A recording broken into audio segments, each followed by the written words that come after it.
Most managers think building a great team starts with hiring better people. That helps, but it's not enough. You can hire talented people and still end up with a team that underperforms. You can bring in smart people and still have confusion, missed deadlines, poor communication, weak accountability, and frustration across the group. Talent matters, but talent does not replace leadership. A high-performing team is not built by accident. It's intentional. It's built through clarity, standards, trust, accountability, and growth. That's the system. And when that system is missing, managers usually do the same few things. They hire different people. They schedule more meetings. They push harder. They ask for better results. But they never fix the conditions that are causing the team to struggle. Today, I want to walk you through 5 practical steps you can use to build a team that performs at a higher level and actually wants to keep getting better. I'm Barry Moline. I spent 29 years as a CEO, and I share practical lessons on leadership, teamwork, and influence that help you accelerate your own career journey. Welcome to the Leadership Career Accelerator, where we help aspiring leaders like you build executive presence, influence with impact, and get recognized and promoted. I am longtime CEO Barry Moline. One thing I've learned repeatedly is this: teams usually don't fail because people lack potential. They fail because the leader has not created the conditions for that potential to turn into performance. That's not an insult. That's the job. Leadership is not just about hiring good people and hoping they figure it out. Leadership is about creating the environment where people know what's a priority, they know what's expected, they know how they're doing, and they know they're growing. So let's start with the foundation. The first step in building a high-performing team is defining what high performance actually means. That sounds obvious, but most teams skip it. Leaders say they want excellence, they want urgency, they want ownership, they want collaboration, they want better communication. Those words all sound good, but they're often too vague to guide actual behavior. Your team needs to know what high performance looks like in the real world, not in theory, in your organization, in your department, in your meetings, in your customer interactions, in your deadlines, in the way people solve problems when things get difficult. So take time this week and write down what an exceptional week looks like for your team. What work gets delivered? What decisions get made? What problems get surfaced early?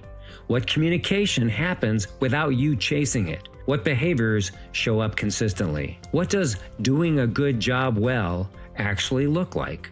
That last question is really important, because if you can't describe high performance clearly, your team can't deliver it consistently. People cannot hit a target they cannot see. So that's where we start. Before you redesign the team, before you add more meetings, before you blame the people, define the standard. Make performance visible. Because once people can see the target, you can start building the team around it. And that leads to the second step. You need the right people, but not just the most talented people.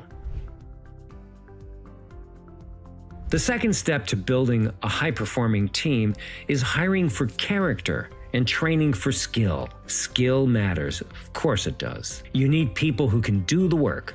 You need competence. You need people who can learn the systems, understand the job, serve your customers, manage the details, and produce results. But skill alone is not enough. A highly skilled person with poor character can damage a team quickly. They may be brilliant, but they blame others. They may be talented, but they create drama. They may produce results, but they drain everyone around them. They may know the technical work, but they don't take ownership when things go wrong. That's a problem. Skills can often be developed. With the training tools and educational resources available today, motivated people can learn faster than ever. Character is harder. Work ethic is harder. Accountability is harder. Humility is harder. Resilience is harder. So when you're hiring, promoting, or reshaping your team, look beyond the resume. Ask people how they've handled failure. Ask what they did after a mistake. Ask how they responded when they disagree with the boss. Ask how they've helped a teammate succeed. Ask what kind of feedback has been the hardest for them to hear. You're listening for ownership.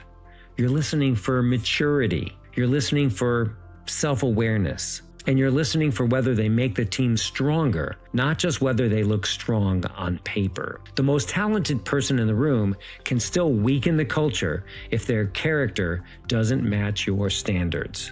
So now we've got two pieces in place. You've defined what high performance looks like, and you're paying attention to the kind of people who can actually help build it. That gives you a stronger foundation. But even strong people struggle inside a confused system. So the next move is clarity. The third step to building a high-performing team is building clarity around roles and expectations. Confusion is the most expensive problem in any organization. It slows down work. It creates duplication. It causes resentment. It makes people defensive. And it turns small issues into bigger conflicts. And often, leaders misread confusion as a performance problem. They say, why didn't this person take ownership? Or why didn't they follow through? Or why are these two people stepping on each other? Sometimes the answer is simple. Nobody made the expectations clear. Every person on your team should be able to answer 3 questions without hesitation. What am I responsible for? How is my performance measured? And what does doing my job extremely well look like? If people can't answer those questions clearly, that's a leadership gap, not a people problem. Your job is to close that gap. That means clarifying ownership before work begins. It means defining deadlines. It means explaining what success looks like. It means making sure people understand where they have authority and where they have alignment. It means reducing the guessing. High-performing teams don't waste energy trying to decode what the leader wants. They use that energy to do the work. So now the system is getting stronger. The team knows what high performance looks like. You're looking for character, not just credentials.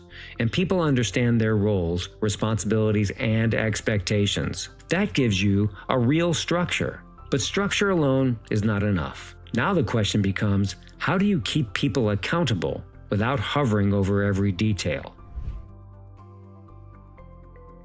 The fourth step to building a high-performing team is creating accountability without micromanaging. Most managers struggle here.